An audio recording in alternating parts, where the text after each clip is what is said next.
Hello, I am Endlessness and welcome back to Final Fantasy VII Ever Crisis, and in this video I'd like to give you a guide for Eligor Solo Crash in Critical Threat event.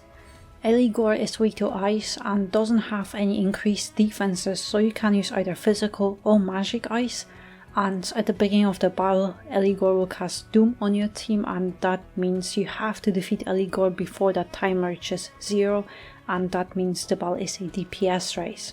However, Eligor will keep buffing his lightning damage during the battle, so his attacks will hurt a lot more and you might die before Doom would kill you.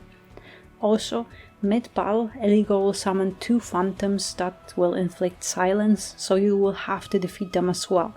But Eligor deals physical and magic lightning damage, and he is a lot more relentless, so Angel with Provoke and Veil is the MVP here, as no other character has that ability. But because you can't debuff his attack, you need high defenses and lightning resistance, at least on Angel. If you have Aerith with Kamura, then using physical ice DPS, Cloud or Tifa will benefit you a lot more, as Kamura buffs both physical attack and magic defense. But if you don't have Kamura, I think Aerith with Citric Wand is great to pair with magic ice DPS, so Sephiroth or Yuffie, as she will buff both magic attack and ice potency at the same time. However, this way is more risky because you don't have magic defense buffs, so you will need higher magic defense to survive those hits and enough DPS to finish off the boss before you will not be able to survive Eligor's attacks anymore. But Angel with Provoke and Veil is crucial here. Provoke is most crucial so he can tank all those single target hits, but also Veil is just as important because it will help Angel to survive. But Angel's Limit Break War Arcanum weapon applies both, while Angel is doing some DPS if you have it, but if you didn't pull on that banner, then Gargantuan Monolith applies Provoke and has great abilities, and for Veil you could use either Greatsword A or Shinra Greatsword Model 1, just depends which one is better for you. And Greatsword A decreases physical defense, so if you are using physical DPS with Kamura, you'll hit much harder. But other than that, just stack magic defense, physical defense and HP on him so that Angel can keep tanking those hits and doesn't die. Aerith has Bahamut outfit with Breath of the Earth to heal and nullify defensive debuffs, Baharut for heals, Citric Wand to buff Sephiroth, Princess Guard, then Ice Breach Materia, single target cure and boost slots, and Esuna Silence. And in sub-equipment slots, Aerith has Terra Rod for HP and buff debuff extension, a guild weapon with MDEF for allies and lightning resistance, and another guild weapon with PDEF for allies, mainly for Angel. So Aerith has 14.5 HP, 4.3 heal and over 200 defenses, but it's mostly thanks to guild weapons. But similar to Sephiroth, she doesn't need as much PDEF as she won't be targeted. Angel has Gear Voucher outfit, but you could switch it for FF6 event outfit with PDEF, Ad Astra for Team Veil, Gargantuan Monolith for Provoke and HP, and Greatsword for Veil. Ultimate Longsword is for stats but mainly defenses, and all materia are my best defensive stat sticks. Then in sub-equipment slots, Angel has guild weapon with magic defense for allies, Nameless for HP, and Layer Gloves for PDEF, and all the sub-weapons have lightning resistance on them, so Angel has level 6 lightning resistance R ability, and Angel has 18.6 HP and his defenses are as high as I could boost them with materia, R abilities and brands on weapons.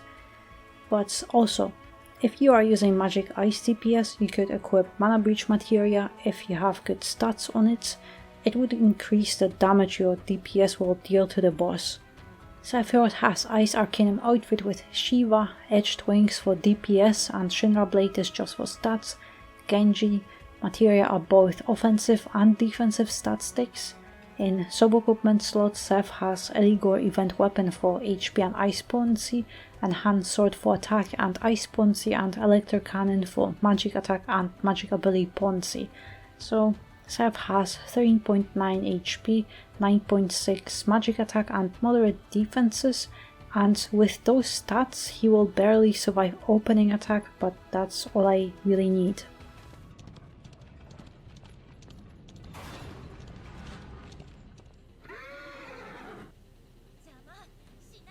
As soon as I get 3 AB, I'm just going to buff Sephiroth, do one attack with him, and here you can choose if you want to do Provoke or Veil with Angeal. I like to start with Veil and then after this attack I'll go Provoke, but Javelin Bolts is a powerful AoE magic attack which my Sephiroth barely survives. But here, just after this, I'll just go Provoke and... oh, come on, where is it? Sometimes this lightning rod animation, it goes faster, but sometimes you just have to wait for it forever while losing your max stance. I'm not sure if it's server connection or something, but with Angeal, continue doing Veil, because Angeal will get targeted by those single target attacks, but you want to deplete this gauge as quickly as possible. So buff Sephiroth, debuff the boss wherever you can, to deplete this gauge as soon as you can, because if you deplete this gauge the boss will get stunned and this attack will never happen. So hopefully I am fast enough or not. Well, barely, but still got it. It's a very short stun, but here's already summoning phantoms, so I want to get Shiva as quickly as possible for this.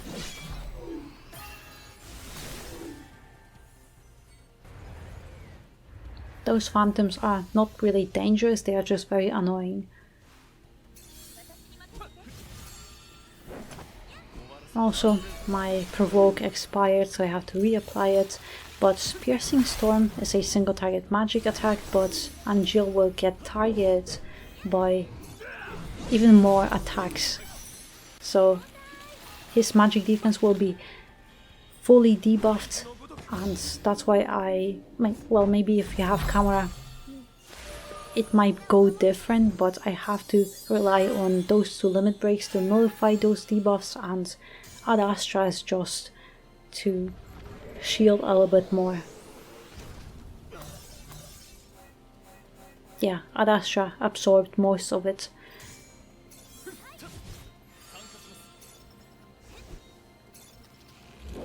Just reapply that Veil, and Twin Javelins, be careful of that, because those are quite powerful. Even though I am reapplying Veil this whole time, Angeal is still losing HP, so you want to continue doing DPS but also shield on those attacks and just Q Angeal so he survives this. So I just applied Angeal's ultimate weapon to raise my defenses just a little bit, but he would have survived anyway. But here's another gauge that you have to deplete. It's the same thing, those phases just rotate, so just do the same thing, but also pay attention to Angeal. You have to keep reapplying that Veil because he's getting targeted the whole time.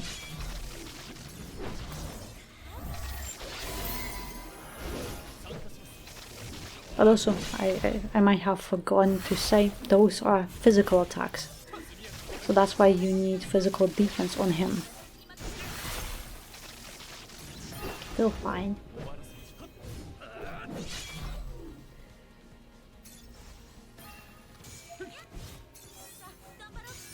Right, yeah, Angeal is looking much better now. But I'm just waiting for the phantoms. I know my Sephiroth is not buffed in any way, I just want to get rid of them.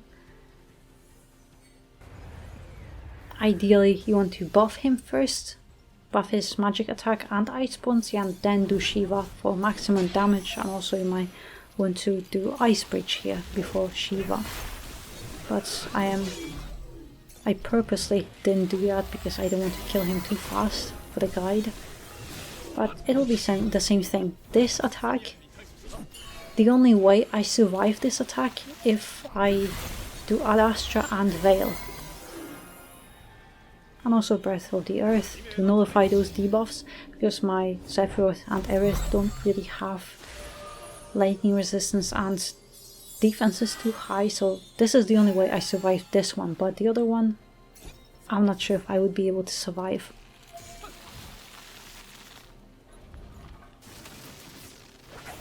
But if you have that Shiva buffed with Ice Buoyancy and Magic Attack, boss debuffed, then you would have finished him before this attack, so don't worry. And Twin Javelin's the same thing. Just pay attention to never lose that provoke. Because the second you lose provoke on Angeal, your other character will die, because Eligor will instantly target someone else. But yeah, that's the whole battle. It is stressful, because you need to micromanage it the whole time. I can't imagine Angeal with his limit break weapon would be a little bit easier, because there would be no way for him to lose provoke, but here you have to pay attention to so many buffs and debuffs the whole time.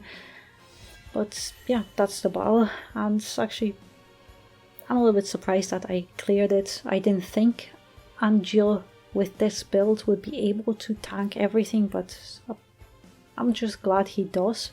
But yeah, good luck on your own clear, and I hope you found my guide helpful. Thank you very much for watching, and I hope to see you next one.